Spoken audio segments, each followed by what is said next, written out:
So hello everyone, আমি Tanvi. Welcome back to my mini vlog. তো সেদিনকে ছিল অক্ষয় তৃতীয়া। সকাল সকাল উঠেই শ্যাম্পু করে স্নান করে নিই, পুজো দিয়ে ব্রেকফাস্টটা সেরে নিই, ছাতু খেয়েছিলাম। তারপর রেডি হয়ে চলে গেছিলাম সবজির দোকানে, কিছু সবজি আনার ছিল। ফেরার পথে একটা প্যান্ট পছন্দ হয়েছিল, প্লাজো আমি কিনে নিয়ে চলে এসেছিলাম। তারপরেই গেছিলাম ঐশ্বর্যকে পড়াতে।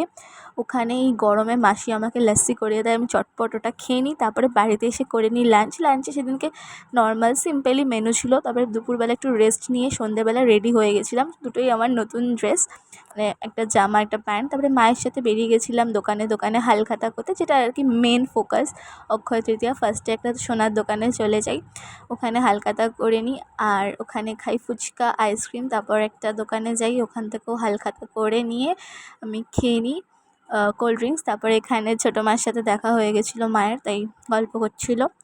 তারপর বনি, আমি, কাকি মিলে সবাই মিলে বেরিয়ে যাই একটু হাঁটতে, মানে চরকি কাটতে, আর কিছুই না। তারপরে চলে গেছিলাম গঙ্গার ঘাটে, এখানে আমরা নিজের মনের গল্প করছিলাম। ফেরার পথে আবার একটা লিচি ড্রিঙ্কস খেয়েছিলাম, সারাদিন আমি লিকুইডই খেয়ে গেলাম। তারপর বাড়িতে এসে ডিনারটা করে নিই, আর এখানেই ব্লগটাকে এন্ড করলাম। Bye bye.